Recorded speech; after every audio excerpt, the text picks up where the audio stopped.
ছেলেদের চোখে কখনো পানি আসে না, বুক ফেটে যায়। রাজকুমার ছবিতে আমরা খুব মজা পাইছি। অনেক বেস্ট আর কি, লাস্টে কান্না করে দিছি আমি নিজে অনেক। মাহির মেকআপটা অনেক সুন্দর হয়েছে। আলহামদুলিল্লাহ পুরা কমিউনিস্টটা মায়ের আইছে, খুব ভালো লাগছে। সবচেয়ে জঘন্যতম ছবি সাকিব খানের এটা। প্রথম বাংলা সিনেমা হ্যাঁ, সাকিব খানের সবচেয়ে জঘন্যতম ছবি। প্রথম বাংলা সিনেমা দেখছি উনি। জীবনের প্রথম বাংলা সিনেমা দেখেছেন? এবং এটা বেস্ট সিনেমা, শাকিব খানের অনেক ভালো সিনেমা, এটা ভালো লাগছে। হ্যাঁ, সিনেমা ভালো লাগছে। হ্যাঁ, ভালো, অনেক ভালো, অনেক ভালো। ভাই ভালো না? ভালো হয়েছে, ভালো হয়েছে, আলহামদুলিল্লাহ ভালো আছে। ভালোর ছবি, ভালোর ছবি, ভালোর ছবি। ভালো ভালো আমি বলি কিছু কথা। এটা হচ্ছে অনেক ভালো একটি মুভি। আমি জানি না আসলে তারা কেন নেগেটিভলি সরাচ্ছে। এটা অত্যন্ত ভালো গল্পের একটি মুভি, ঠিক আছে? দেখে কাদার মতো একটা মুভি, অনেকে খারাপ বলছে। আমি আসলে এটা নিয়ে খুবই দুঃখিত এই ব্যাপারটা। অনেকে বলতে স্যার সাকিব খানের যে অভিনয় মারাত্মক, মাহির অভিনয় মারাত্মক, এত মানে বলে বোঝানোর মতন এত ভালো একটা মুভি। আচ্ছা, আমার মনে হয় কি যারা বলতেছে যে ভালো না, তাদের হচ্ছে বাবা মার জন্য কোনো মায়া নাই, আমার যেটা ফার্স্ট অফ অল মনে হচ্ছে। আর যারা কিছু মানুষ আছে যে বাবা মাকে হচ্ছে টাকা পয়সা দেয় না, নিজের মতো করে থাকে, এটা অনেকের মাইন্ডে লাগতে পারে বলার পর। আর না হলে কেন কষ্ট লাগবে না? দেখেন, আমার বাবা মাকে যদি আমি ভালোবাসি, তার বাবা মার কাহিনী এখানে, কিন্তু মায়ের কাহিনী কেন ভালো লাগবে না বলেন? আমি ইমোশনাল হয়ে যাচ্ছি, এত এত সুন্দর একটি গল্পের মুভি। ঠিক আছে, সাকিব খান অত্যন্ত ভালো অভিনয় করছে।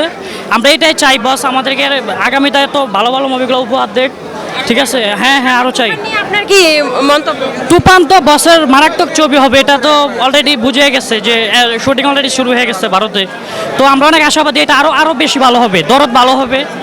তো আশাবাদী বস আরও ভালো কিছু উপহার দেবে আমাদেরকে। নায়িকা বানাইতো তাহলে অনেক ভালো হইতো। মাহিরে যদি নায়িকা বানাইতো আর বিদেশিরে যদি মা বানাইতো তাহলে অনেক ভালো হইতো মুভিটা আরো। তোমার কথাতে আমি হব রাজকুমার।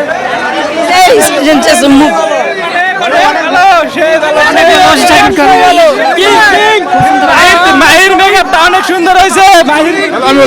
শাকিব খানের বাড়ি হচ্ছে গোপালগঞ্জ, ফরিদপুর। শাকিব খানের যে কথাবার্তার স্টাইল এবং এখন যে প্রজন্ম চলতেছে, শাকিব খানকে আমাদের দেশে দরকার। ইনশাল্লাহ সামনে আরো ভালো মুভি করবে, আমরা বারবার ফ্যামিলি নিয়ে দেখবো। বলো থ্যাংক ইউ, বলো বলো থ্যাংক ইউ, থ্যাংক ইউ। সাদ্দামালের অভিনয় খুব দারুণ ছিল। আমরা চাই এভাবে। আমি অনেক খুশি হয়েছি সাদ্দামালকে দেখে। শাকিব খান অনেক ভালো ছবি করে। অনেকে বলে শাকিব খান নাকি ছবি পারে না, কিন্তু শাকিব খান এখনো হিট, সেরা নায়ক বাংলাদেশের, এটাই মানতে হবে। আমি অনেক খুশি ছবি দেখি। এবং শাকিব খান সাদ্দামালকে নেওয়ার জন্য আমরা আরো অনেক খুশি। হ্যাঁ, অসাধারণ, অসাধারণ। হ্যাঁ আপা, খুব ভালো সুন্দর ছবি হয়েছে। রাজকুমার ছবিতে আমরা খুব মজা পাইছি। আমাদের আশাটা সার্থক হয়েছে, আমাদের টাকার উসুল হয়েছে অবশ্যই। কান্না করছেন? কান্না করি নাই, তবে ভিতরটা খারাপ লাগছে আর কি। লাস্টের দিকে আপনার খারাপ লাগছে? অবশ্যই খারাপ লাগছে। আরশ খানের দেখা, আরশ খানের অভিনয় অনেক ভালো লাগছে। হ্যাঁ, অনেক ভালো লাগছে। মাহির ফাড়িয়ে দিছে, অভিনয় ভালো হয়েছে, কিন্তু লাস্টের দিকে একটু খারাপ লাগলো। শাকিব খান মারা গেল, তাদের একটু বিরহ আইসা বললো। আপনার চোখে পানি আসছিল? পানি আর কি, খারাপ লাগছে। এর আগে অনেকবার আমি হলে ছবি দেখছি, কিন্তু এবারকার ছবি অনেক বেস্ট আর কি, লাস্টে কান্না করে দিছি আমি নিজে অনেক। হ্যাঁ, অনেক ভালো লাগছে ছবিটা। যাক, আরও আমরা চাই যে শাকিব খান এর থেকে আরও ভালো কিছু করুক, সামনে আগাক, পাশে আছে। ভালো লাগছে ভাই, খুব ভালো ছবি। এর উপরে ছবি হয় না, Shakib Khan best, one only. সামনে আরও সে ভালো ছবি করবে আমরা আশা করি তার কাছ থেকে। কিন্তু হিমেল আশাবের কাছে আমরা এটা আশা যে সে যেন নায়ক নায়িকা যে মারা যায়, এটা ভালো লাগে না। সে মিল দিতে পারতো, তাহলে বেস্ট লাগতো ছবিটা আমাদের কাছে।